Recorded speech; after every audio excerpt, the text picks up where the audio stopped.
At its height, the Mughal Empire controlled nearly 1/4 of the global economy, making it one of the most powerful states in history.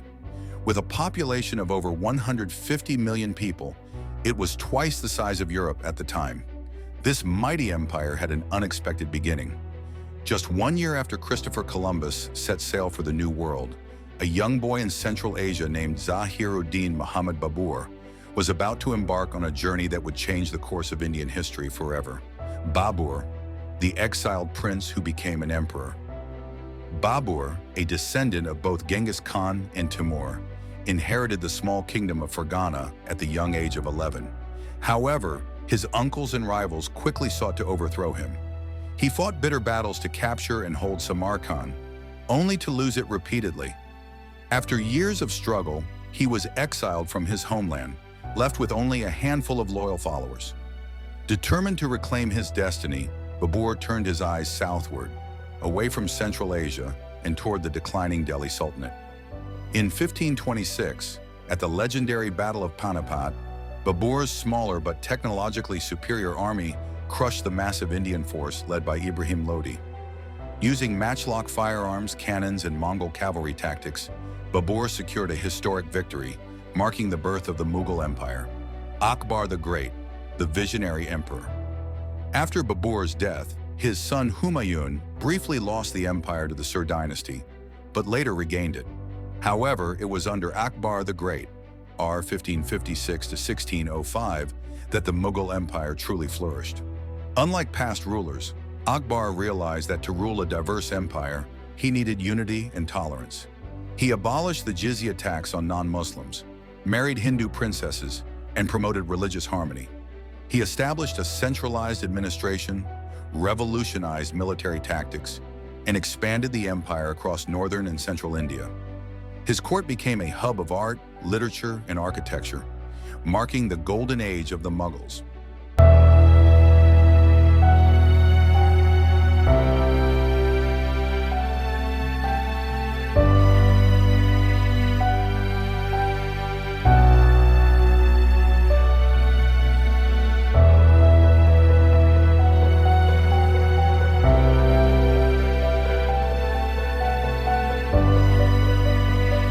The Taj Mahal and the empire's cultural peak.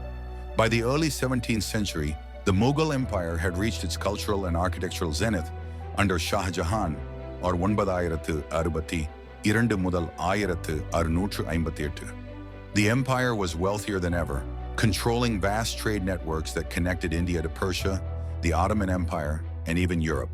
Mughal merchants dealt in silks, spices, and diamonds, while cities like Delhi, Agra, and Lahore became centers of innovation, art, and commerce.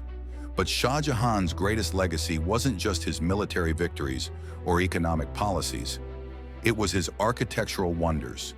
Inspired by Persian and Indian styles, he oversaw the construction of magnificent palaces, mosques, and forts. Yet none were more breathtaking than the Taj Mahal, a tribute to his beloved wife, Mumtaz Mahal, who died during childbirth. Shah Jahan was devastated. To honor her memory, he ordered the construction of a white marble mausoleum, unlike anything seen before. Over 20,000 artisans and laborers worked tirelessly for over 20 years to build the Taj Mahal, using materials from across the empire. The structure was adorned with intricate calligraphy, floral patterns, and semi-precious stones, symbolizing eternal love. Despite the empire's grandeur, cracks began to form. The construction of such lavish monuments drained the treasury, and whispers of unrest began to spread. But for now, the Mughal Empire stood at its pinnacle, a beacon of wealth, power, and artistic excellence.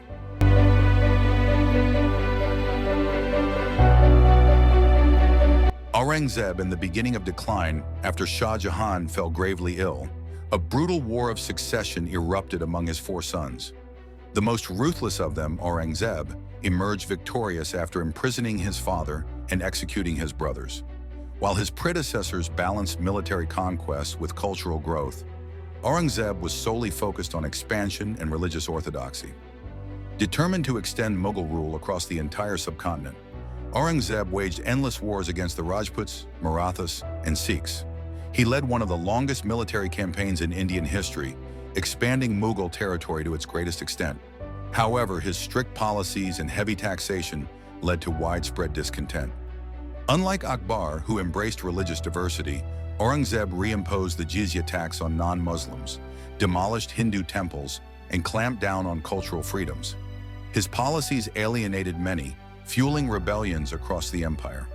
The Marathas in the Deccan Plateau, led by Shivaji, waged relentless guerrilla warfare, while the Sikhs in Punjab fought fiercely for independence.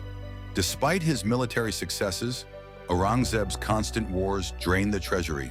The once thriving Mughal economy weakened, famine struck, and trade declined. He spent his final years on the battlefield, exhausted and weary, writing letters lamenting the very empire he had spent his life trying to expand. When Aurangzeb died in 1707, the empire began its irreversible decline. His successors lacked the strength to hold it together, and within a few decades, the mighty Mughal Empire became a shadow of its former self. The fall of the Mughal Empire. After Aurangzeb's death, the empire fell into chaos.